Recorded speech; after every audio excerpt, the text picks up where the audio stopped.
शेतकरी संकटात मोदी मेलोडी करतात. प्रणिती शिंदेंची पंतप्रधानांवर बोचरी टीका. ट्रम्प तात्या म्हणत असतील हल्लाबोल. देशभरात सध्या इंधन पुरवठा आणि इंधन दरवाढीवरून वातावरण तापलेलं आहे. विरोधी पक्षातील नेत्यांकडून केंद्र सरकारवर जोरदार टीका केली जात आहे. पंतप्रधान नरेंद्र मोदींच्या आवाहनानंतर देशात पेट्रोल डिझेलची दरवाढ होत आहे. त्यातच नीट पेपरफुटी प्रकरणावरून विद्यार्थी आणि पालकांमध्ये तीव्र संताप पाहायला मिळतो आहे. एकीकडे हे सुरू असताना दुसरीकडे इंधन दरवाढ पुरवठ्यावरून विरोधकांनी आंदोलनं सुरू केल्याचं दिसून येत आहे. इराण, इस्रायल, अमेरिका युद्धाचा फटका भारताला बसल्याने महागाईत वाढ झाल्यानं विरोधकांनी मोदी सरकारवर हल्लाबोल केला आहे. काँग्रेस खासदार प्रणिती शिंदे यांनी थेट मोदींवर टीका करत युद्ध आपल्या देशात नाही तर देखील आपल्यावर परिणाम झाल्याचं सांगत पंतप्रधान मोदींना जबाबदार धरलं आहे. नरेंद्र मोदींच्या पॉलिसीमुळे भारत युद्धात सहभागी नसतानाही आपल्या लोकांना सगळं भोगावं लागतंय. सध्या डोनाल्ड ट्रम्प बोले आणि मोदी डोले अशी अवस्था झाली आहे. शेतकरी संकटात सापडलेला आहे आणि हे मेलोडी करत बसले आहेत. आज सोयाबीन, तुरीला पीक विमा मिळत नाही, पण अदानींचे कर्ज माफ करण्याचे काम मोदी सरकार करत आहे.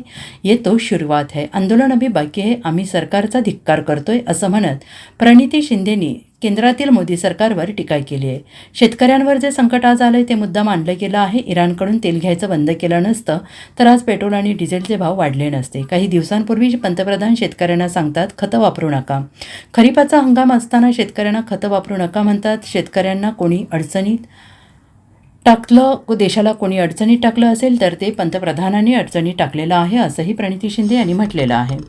शेतकरी त्रस्त आहे. शेतकऱ्यांवर संकट जो आज आणला गेला आहे तो मुद्दाम आणला गेला आहे. जर काही दिवसापूर्वी आपल्याला सांगितलं गेलं असतं की आपल्या देशात तेल किती आहे, तर काही दिवसापूर्वी रशियाकडून तेल विकत घेण्याचं बंद केलं नसतं, इराणकडून तेल विकत घेण्याचं बंद केलं नसतं तर आज पेट्रोल आणि डिझेलचे रेट वाढले नसते. काही दिवसापूर्वी पंतप्रधान आपल्याला सांगतात की खतं वापरू नका. शेतकऱ्यांना खरीपाचं सीझन आणि सांगतात खत वापरू नका. आज खताचे रेट किती वाढले. हे संकटात शेतकऱ्यांना कोणी टाकलं, या देशाला कोणी टाकलं, तर या देशाच्या पंतप्रधानांनी या देशाला संकटात टाकलं. वेळ होती. युद्ध आपल्या देशात नाहीये, लक्षात घ्या. युद्ध आपल्या देशात नाहीये, युद्ध दूर देशात आहे. पण तरीही आपल्या देशात का परिणाम झाला, तेच ते इंदिरा गांधींचं बोलतात. त्यावेळेस भारत युद्धात होतो तरीही स्टेबल राहिलं. आज भारत युद्धात नसतानाही भारताच्या लोकांना भोगावं लागतं, कारण या मोदीच्या सगळ्या पॉलिसीमुळे त्यांना ट्रम्प तात्यांना आव्हाने केले. त्यांच्यासमोर जसं ट्रम्प बोलले तसं मोदी बोलले. केवळ अदानीचे जे गुन्हे आहेत ते माफ करण्यासाठी ट्रम्पचे आव्हाने केले आणि आपला शेतकरी संकटात पडला. मात्र हे अमेरिकेत हे विमानात जाऊन मेलडी करत बसते आणि आमचा शेतकरी हा संकटात पडला. आज दरवाढ असेल, खताचा विषय असेल, आज प्राइस महागाई असेल, आज सोयाबीन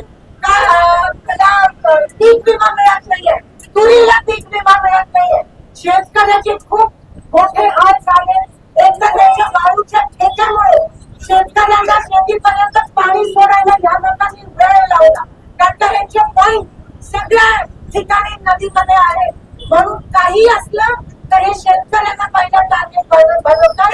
हे फक्त उद्योगपत्यांचं सरकार आहे, शेतकऱ्यांचं सामान्य लोकांचं नाहीये. सामान्य लोकांना शेतकऱ्यांना झळ करतोय. मी तुम्हाला सांगू इच्छिते की आम्ही तुमच्या सोबत आहोत. तर सरकारने तुमच्याकडे पाठ वळवले, पण आम्ही आहोत. ही फक्त सुरुवात आहे. रस्ता रोको, त्याच्या पुढे अजून आक्रोश होणार आहे. आज 5,000 जणांनी या ठिकाणी प्रोटेस्ट केलं, पण ही फक्त सुरुवात आहे आणि आम्ही झुकणार नाही. आम्ही बळीराजाच्या मागे आहोत आणि राहणार आहोत शेवटपर्यंत. बळीराजा हे राजकारणाच्या पलीकडे या देशाचा कधी कणा हा शेतकरी आहे आणि तो जर त्रस्त असेल तर आमचे संस्कार आम्हाला गप्प बसू देत नाही आणि म्हणून आम्ही शेतकऱ्यांच्या नेतृत्वाखाली माझे आंदोलन करत आहोत. Bureau report, SBN Marathi, Solapur.